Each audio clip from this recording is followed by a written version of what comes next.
Welcome to Buckets. My name's Matt Moore. I'm the senior NBA writer for the Action Network, joined by my colleague, NBA futures analyst Brandon Anderson. We got a full 3 days off, Brandon. We got a good 3 days off. Did you enjoy the off season? Because it's over now. We're doing draft. Had a great weekend.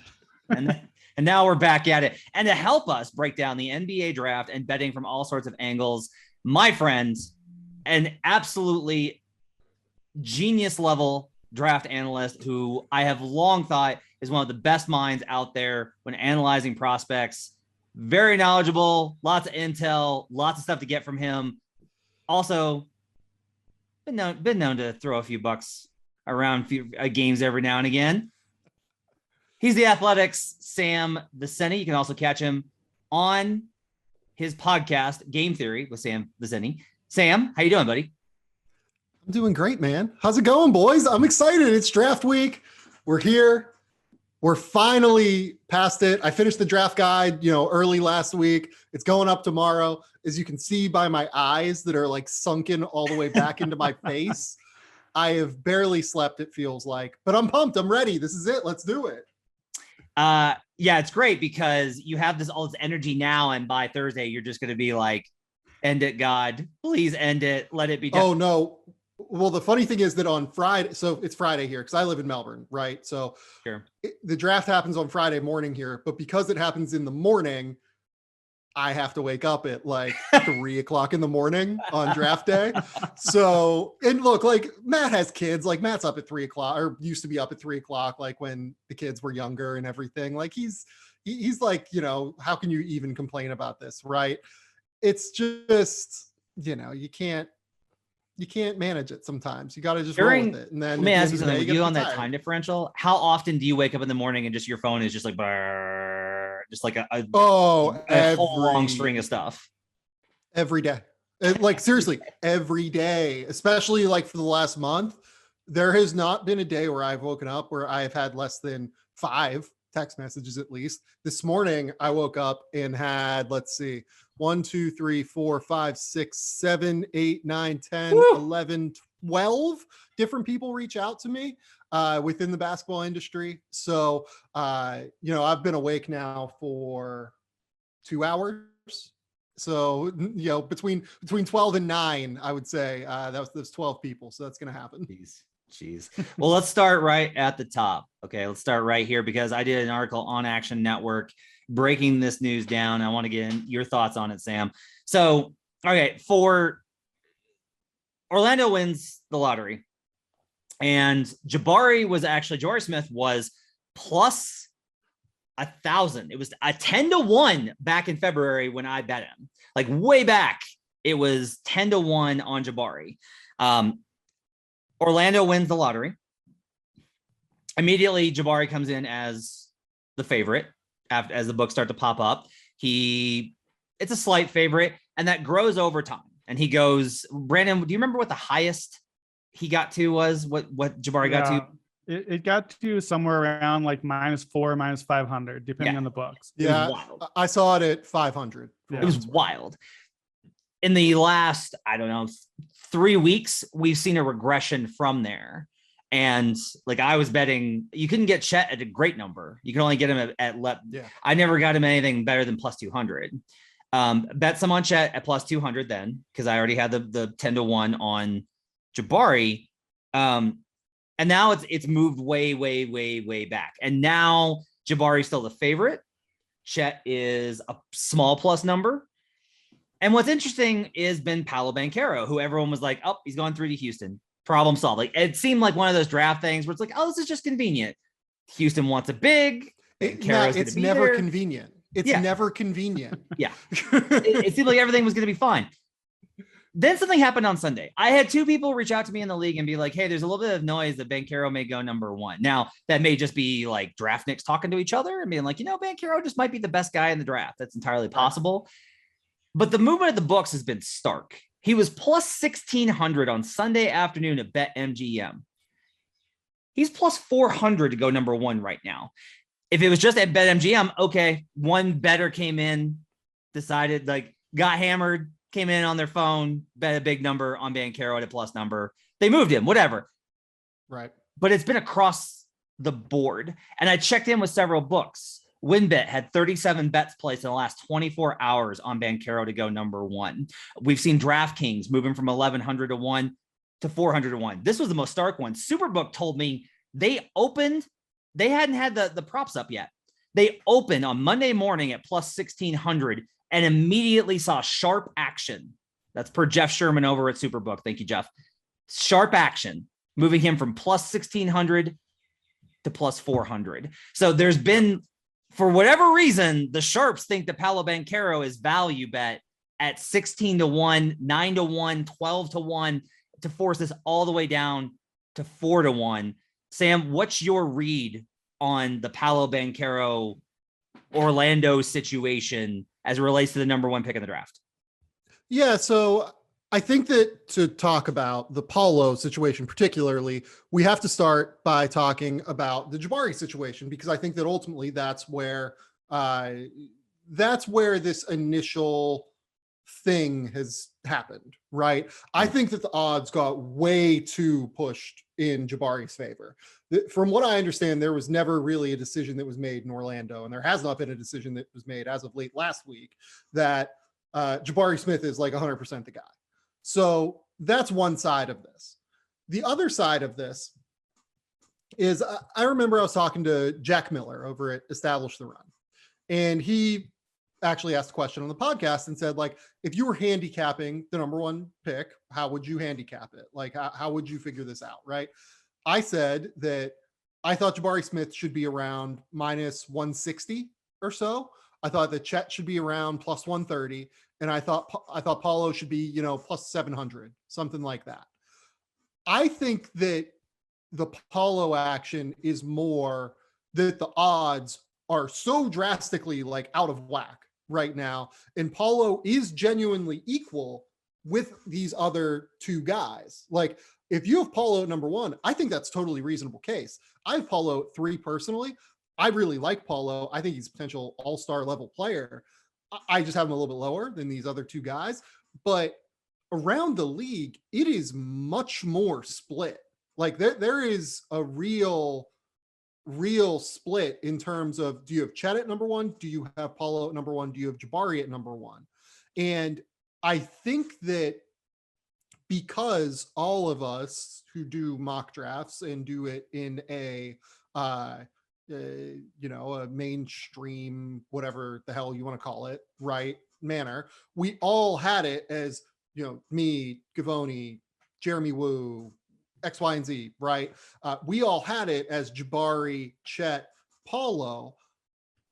I think that it began to feel like there was consensus where there actually wasn't necessarily consensus in a real way.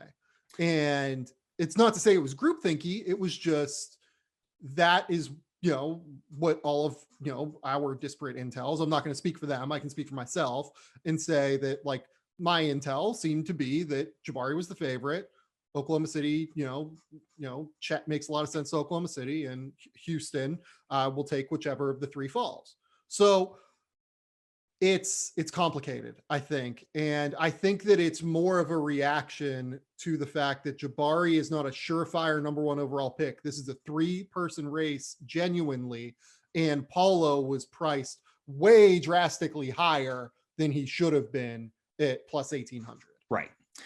So like if you're like me and you have Jabari at 10 to 1, and you've got Paulo, or you got Chet at 2 to 1, and I bet Banchero once I started to see this movement at whatever, and I'll tell you, like, even at 4 to 1, like, there are still books out there that are hanging longer numbers. If you can find those, I still think there's a 700 out there. If you can still find those, I still think that there's probably value on it. If you're shopping for the better value, that's the whole thing here, is like, there's value on Banchero. That doesn't mean that he's going to go number one. It means that there is better value than the odds represent. Brandon, you have been the Chet guy. You opened up with Chet after the lottery as like the Chet guy going number one. Where do you think that Chet fits into this conversation? Because I have a hard time with a lot of this whole thing, and I'm trying very hard to like keep my own observations out of it and just rely on what I've heard. And I think Chet's very much in this conversation for number one, but where do you think the value is? If you're looking for an angle on Chet Holmgren right now, do you still think there's value on him as a dog at number 1? Do you think that there's value on him longer? How do you kind of cap this for if you're specifically looking to bet Chet Holmgren?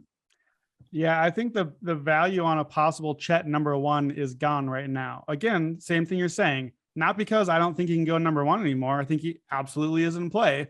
It's just that the number has moved to where I think that that's probably an accurate representation of the chance that Chet goes number 1. So you don't bet it then. The number is not there. I think the interesting angle with Holmgren is I think we agree of these 3 guys, if a team is going to really like someone, sure, it could be any one of the 3. But I think of the 3, Jabari, Chet, Paolo, if there's one guy that you have crossed off your board or moved down your board further than the presumed top 3 bigs, I think Chet seems like the guy there. You know, like that is, I'm curious, Sam, I want to hear your opinion on this in a second, but I think we all assume, you said, if it gets to Houston at 3, they just take whichever one is left. Well, I'm not positive I feel that way about Chet Holmgren. So I actually think the value has kind of swung the other way. I've been looking at, well, what if Chet isn't number 1 like I thought? What if Oklahoma City doesn't want Chet? What if Houston had kind of locked in on, well, we did want Paolo, but now he isn't there. Where could Chet slide to? And I'm seeing like 55-1 at number 4, 100-1 at number 5. Like, is Chet a guy that could fall out? Or do you think Houston really is locked in to just give us one of the 3? So look, there's also a pervasive public rumor. I have not been able to like actually source where this started, right? But there is a public rumor that Jaden Ivey is of interest to Oklahoma City. Like that's been in the public sphere at this point. And again, I can't really figure that rumor out. You know, Alex Spears, who, you know, hosts the Down to Dunk podcast with Andrew Schlecht and does the Saturday Slam and Jam with Andrew. He kind of did a Twitter thread over last night where he was like trying to figure out who would benefit from leaking that Oklahoma City has interest in Jaden Ivey. And that is something I'm struggling with. I'm struggling to figure out, you know, why that would actually come out. And Alexei Pokushevsky, it was well known, was liked by Oklahoma City. It was well known before the draft, you know, that Oklahoma City had promised campaign. The front office has leaked before that, you know, but it's not really a front office known for leaking. Like Sam Presti keeps that thing under wraps, man. So I find it hard to believe that is anything other than another team trying to like, or an agency trying to like build up any sort of value for Jaden Ivey. But like, where does the value come for them at number by saying that like Oklahoma City has interest in Jaden Ivey at 2? Are you trying to like convince Sacramento like that someone is going to move up? Like, are you trying to get him to avoid Sacramento somehow? Because it seems like that's kind of been what's happening with Jaden Ivey. Yeah. Like I'm trying to figure out that part of the rumor. So to answer Brandon's question, I think it's important to provide the context that like Oklahoma City, Jaden Ivey, even though I can't figure out how real or not that is a pervasive public rumor that has been out there for a few weeks now. I think that I would not see Chet Holmgren sliding past 4 at the very least, if only because, I mean, God, can you imagine a better fit for Domantas Sabonis than Chet Holmgren? Like playing, you know, as a 4 or 5, you know, that combo, he provides everything that you need for Sabonis. He's such an incredible ball handler. Like he's like a more complete version of Miles Turner in the idea of what the Pacers had a while ago. So, I mean, I'll tell you this, it's an interesting one. I'll tell you this. I bet Jaden Ivey's number 2. I'll just go ahead and say that. Now, look, sure, I bet because I think that there's like a big number on it. That is not, how can I put this? Sam Presti did not call me and be like, hey, Matt, we're taking Jaden Ivey number 2. That's not a thing that happened, right? It's not a thing that happens. Right. That's not a thing that happens. But I will say this. I think a lot about when OKC's in these drafts, and this was a thing with Giddey. This is one of the reasons that we were betting the under on Giddey last year. If you look at like who the type of guys that they want to draft are, I'll just say this. I do not like I look at Chet Holmgren and I look at how OKC approaches the draft, and particularly this one with Victor next year. And it doesn't necessarily click to me. Can I just say the Victor thing with Oklahoma City? I think that trying to put anything with Victor onto Oklahoma City in terms of how it informs their draft decision making this year is just like not the way to think about this. I think because at best they have a 14% chance. Sure. And we can talk about the fact that Oklahoma City has all these draft assets. They're going to be able to trade up and get whoever they want. The team that gets number 1 overall is not fucking trading Victor Wembanyama. Yeah. Like there's just no way. So I just cannot see a world where that informs their decision-making this year, given how smart we know Sam Presti is. I guess that the difference here is, do I look at the Thunder from what I know of that organization? And do I think that they will think that Jabari, Chet, or Paolo are a franchise-defining cornerstone? Yeah. And if I don't think so, that factors into the conversation. Like that factors into the process of. Well, it's a big part of why I have Paolo at 3 versus 1. I like Paolo. I don't think he's like a franchise-defining player, though. Right. And I think that Jabari and Chet are just a little bit more scalable to winning situations because of how high level they are on defense and how high level of shooters they are. I want to ask you, so here's like an interesting kind of like dynamic to try and read through. So we've got these Chet comments about OKC. Like it's very obvious that Chet's people are trying to steer him to OKC, which I think is weird, right? Why would you be trying to steer him to OKC if there's a legit chance that he can go number 1, which we kind of have agreed because Orlando at the very least have not decided. And if he's in that kind of a conversation, I don't believe that there is a basket. Like I just am very cynical, and you can maybe sway me on this, Sam. I have a hard time being like, well, they just think that basketball is like a really good fit for his future. People want the money and the notoriety, and both of those things come with the number 1 pick over the number 2.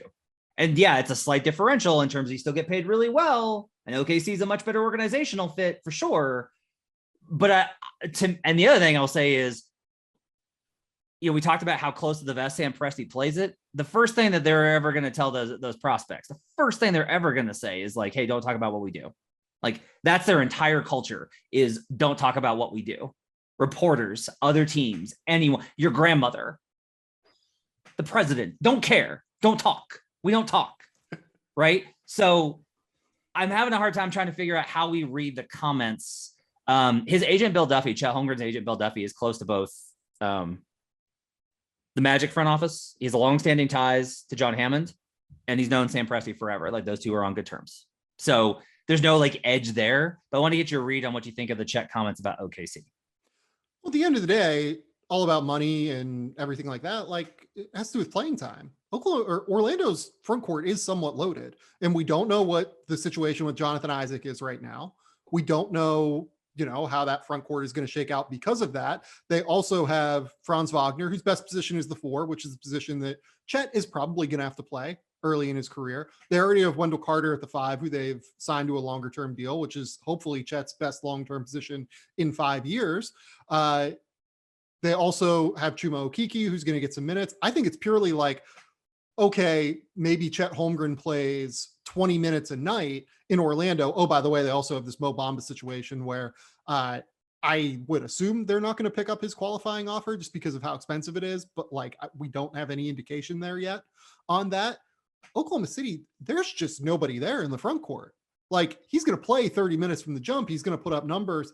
I really think that it has to do with just how open the roster situation is. And the fact that frankly, like Sam Presti is as locked in as a general manager can be in terms of job security in Oklahoma City as you can fathom. And I don't know what Orlando's job security looks like in that front office. They haven't won for a while. Typically you get a couple of years when you're rebuilding, but there's some concern about the Jalen Suggs pick, which I loved last year, but it didn't work out as a rookie. So, I think that there are a lot of reasons why trying to steer your client to Oklahoma City makes sense. Do I like totally, am I 100% sure it's happening? No, I'm not. Like, I think that there's so much smoke this time of year that I can't 100% read it. Yeah. Let's talk about this scenario. Let's say that because my belief is that if Banchero were to go 1, OKC would rush and pick up Jabari Smith to the podium. That's my belief, is that OKC would take Jabari Smith and be very happy with that selection.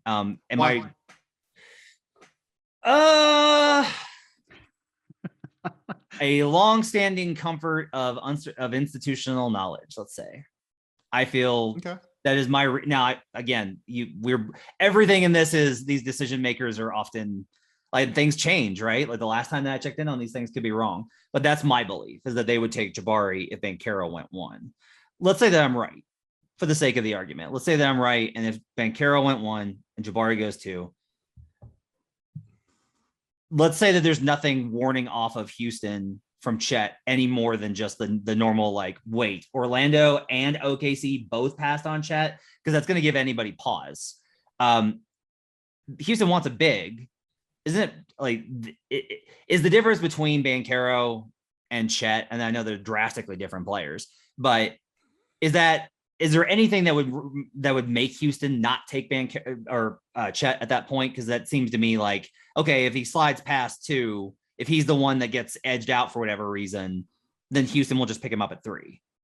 So look, if I remember correctly, John Cavoni wrote a thing in one of his previous mock drafts saying that Houston has some interest in creating the most athletic backcourt in the NBA in Jaden Ivey and Jalen Green.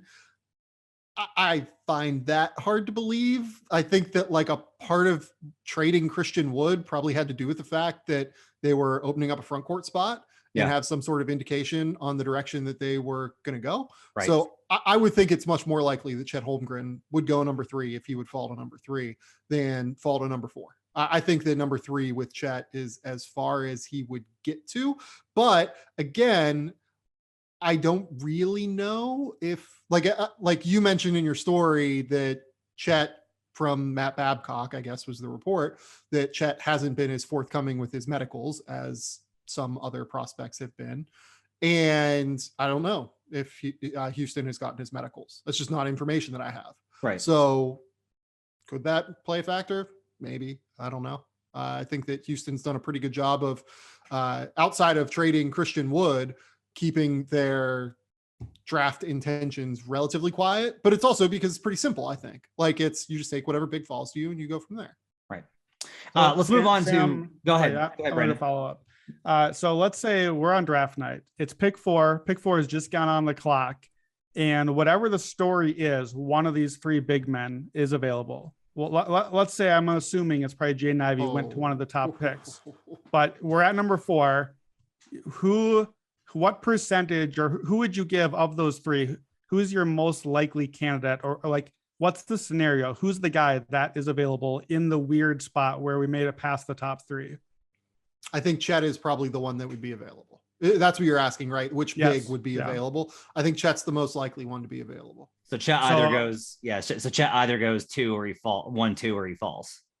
So I'm seeing plus 5,500. No, he could go 3, 4. But that would mean that Paulo is gone at 1 or 2, you would think, and thus he would, be an option at 3. Yeah, so Chet is 55-1 at FanDuel to go number 4. It sounds like you think if he makes it to 4, at least he gets scooped up, traded up, whatever. What is that? That's under 2% implied. Do you think there's a better than a 2% chance that Chet or someone falls out of the top 3, or do you just think the 3 are the bigs and that's where we're going? Welcome to podcasting with Brandon about betting. This is we're looking for value. This is what we do. It's not the worst theory I have heard.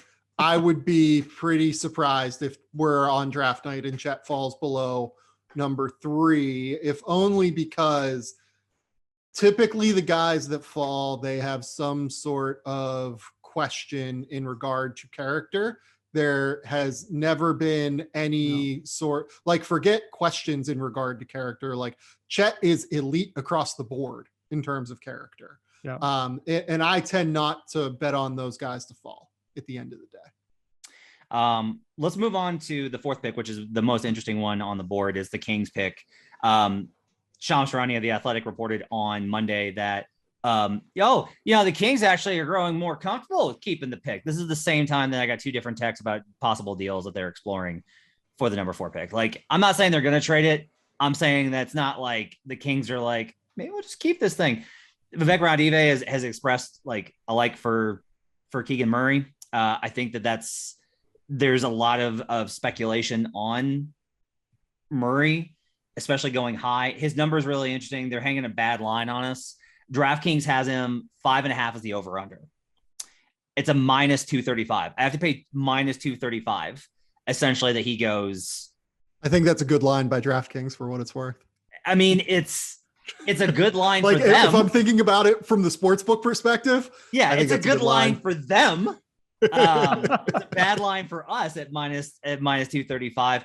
So where I'm at, basically based off of what I've heard, is I don't think that he makes it to 6. And that's where there's a lot of teams that are looking to move up. They're looking at either I got to get to 4 or I got to get to 5 or Keegan Murray's off the board. Because there's the agreement on there's the top 3 of the guys that we've talked about. Shaedon is like almost at this point, I think Jaden Ivey might be in a tier by himself. It might be like the top 3 and then Jaden Ivey. And then we can start talking about Keegan Murray and everybody else. Is there like, what is the scenario in which Keegan doesn't go, like that he goes over 5.5? Is there one? Can you see a scenario where Murray slips it off? It would involve trades, I think. Yeah. I'd be surprised if Keegan got past Detroit if Jaden Ivey is off the board. I think that it seems like, our James Edwards at the site has been very clear throughout the year that Keegan Murray has a lot of fans in the Detroit front office. And that tracks with what I've been told. I've been saying the whole time that I think Keegan goes 4, 5, or 6. It's going to be one of the 3. Now, obviously 6 would be interesting in that regard, but it would require almost like Ben Mathurin to go into like another workout in Detroit and just like literally burn the nets off the rim. Right. I think like shooting, or it would require Detroit trading the pick and trading it, or it would require the Kings doing something completely wild, like taking Shaedon Sharpe at number 4. And look, the Kings need wing help. And my guess is that they probably end up taking Keegan Murray for that wing help. Chris Haynes's note that they had Keegan go out to dinner with Domantas Sabonis and De'Aaron Fox was interesting to me, because that's like not super normal. Right. Whenever you're talking about, prospects and figuring out, where guys are going to land.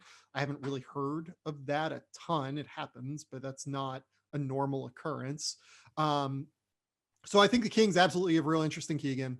I would be surprised if it was anyone other than Keegan or Jaden at number 4. But look, the Kings, I think, are a real threat to move this pick. Yeah. And let's say that that's Jaden Ivey. And then who knows what happens with Detroit at number 5. Let's say Detroit moves the pick and moves it to Indiana. Maybe Indiana wants to spike up because they think Detroit's taking Keegan Murray or something, and they want to take Jaden. I don't know. Like it's actually hard the more I think about it. I think that it's the right line to be at 5.5 with like heavily juiced the under. I would be surprised if he got past 5. I think there's a world where he gets past 6, but I'm not like, I'd be surprised if he got, there's no way he's getting past 6. I don't think. I would be surprised if he got past 5. So there's 2 guys I want to kind of compare here. Dyson Daniels and Shaedon Sharpe, because it seems I've heard a lot of buzz on Daniels that he's in the 4, 5, 6 range, that's a conversation like he's mentioned with Keegan, as in like he's in those conversations of it's either going to be Keegan. If Keegan's off the board, it might be Dyson. They might just take Dyson anyway. And then we got Shaedon Sharpe, who Brandon wrote an article on him this week, which you can read over at Action Network and on the Action Network app, the award-winning Action Network app, and talked about his draft position and the over-under. And Brandon, can you sum up your position on Shaedon Sharpe? Yeah, I mean, basically my position is I like the under just because at the top of the draft, if you are at the top of the draft, you are there because you need big swings on talent. And Shaedon Sharpe is the big swing on talent. Once you get past the top three, you know, the unknown thing is unknown upside. To some team, it's like, nope, don't want it, don't want to touch it, I'm out. But it only takes one team, I think 4, 5, 6, 7 range. You know, everyone wants that flashy wing scorer, and there really isn't a lot of that in the scoring component of that in the draft. And if you think Sharpe is that guy, if he's the Jalen Green of this class or whoever that person is, I just think that there's the avenue there with the youth and the upside for just a team to fall in love with the unknown and take a swing. So, Sam, I have heard nothing on Shaedon Sharpe. Nothing. I don't have zip butka. I don't have a stopping point. Usually I'll hear like, well, yeah, if he gets to this point, they want him, even though he's probably not going to be there. Don't have that. Shaedon's agent represents one person, and that's Shaedon Sharpe. And if you Google this person, some interesting stories around this conversation. More to the point of just explaining, like, look, this person may not be well-versed in navigating media waters to get him into these conversations, which could impact things. And so Sharpe could be this quiet sleeper that nobody's talking about, or it could be, I've heard some things about the interviews that have not gone great, but you always want to stay away from those because it's an 18-year-old having to have conversations like an adult. And sometimes that's a problem. Sharpe's over under. We got at PointsBet 7.5. The over is juice minus 150. The under is plus 110. You're getting a plus number on Shaedon Sharpe. When we compare Dyson Daniels and Shaedon Sharpe, they both can't go in these relative to their spots. They both can't go under. What is your read on those two and kind of the situations that are different between them? And if you've heard more, please fill me in because I've heard nothing on Shaedon Sharpe. So I've heard a lot of mixed things on Shaedon Sharpe's workouts, particularly. Some people have said that he came in and, burned the nets down. Some people have said like he wasn't that impressive.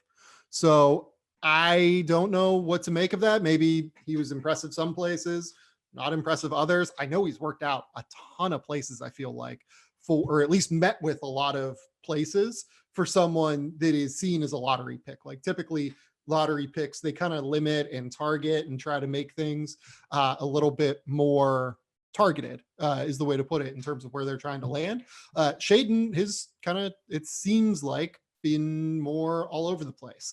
And that creates an interesting scenario where, let's say he burned down the nets in one place. They're probably not going to tell anyone, right? Because they want to keep that quiet.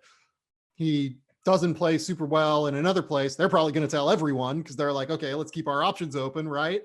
Maybe he lands here and we like the tape and, we're willing to take flyer on it. So he is known as like a very quiet kid, to your point, Matt, in terms of, maybe the interviews haven't gone as well as what you would think. Again, I don't think that's worth diving into because, he's an 18-year-old that hasn't had as much, life experience dealing with the media. He didn't really have to do it at Kentucky, didn't play at Kentucky.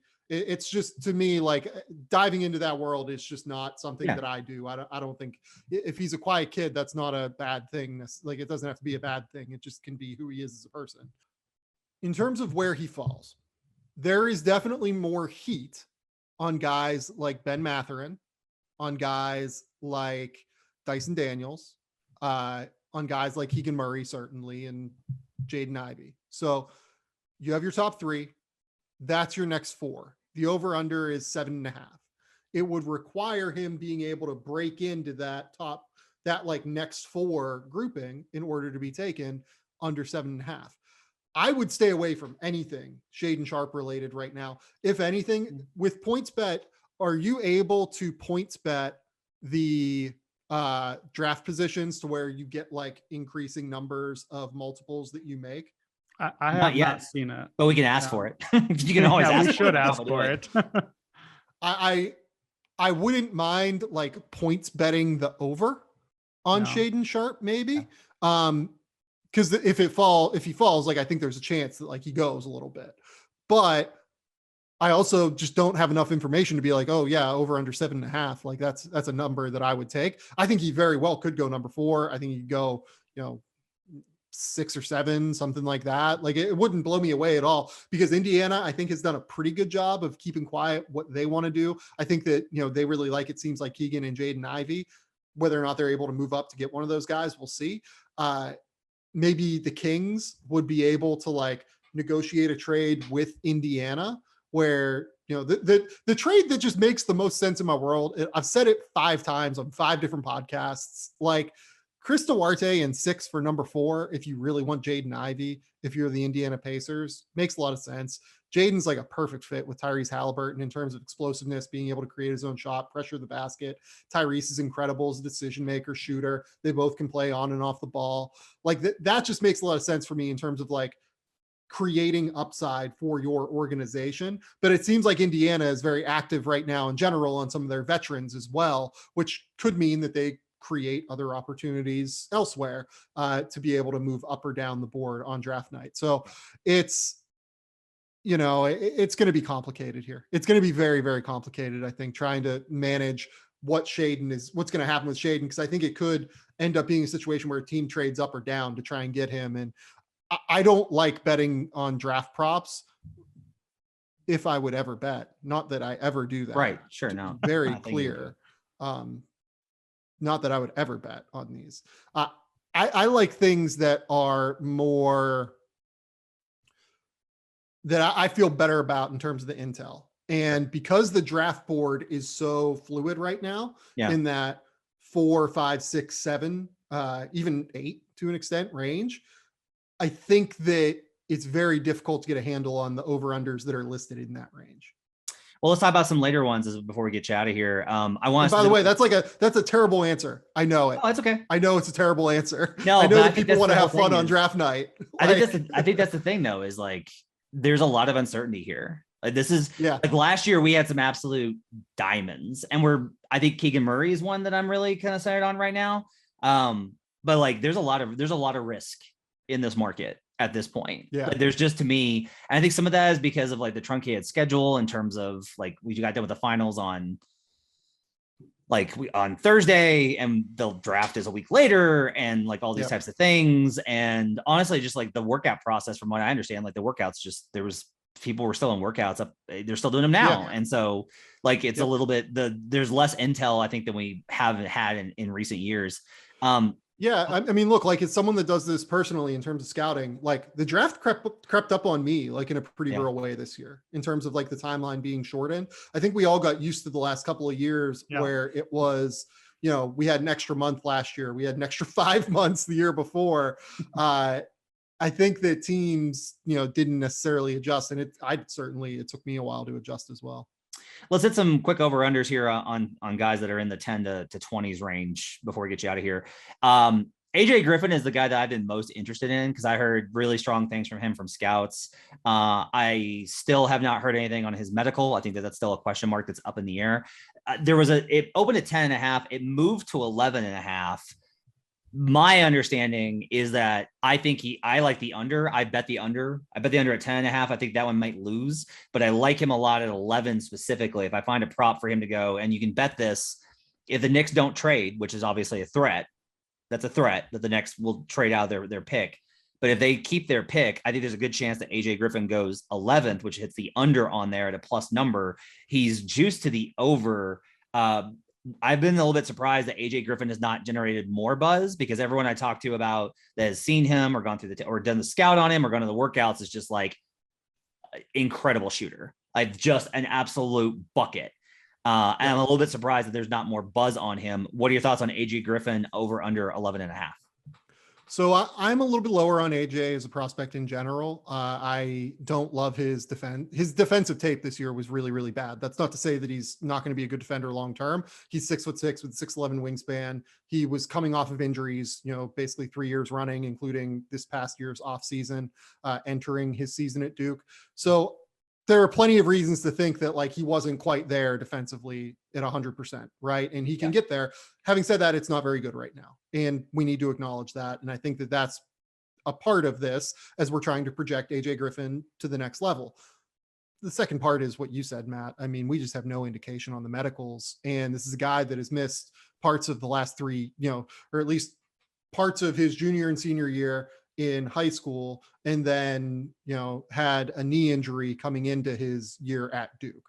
So because of that, I wouldn't feel good touching any number with AJ Griffin right now, just because it doesn't feel like we have enough info on that.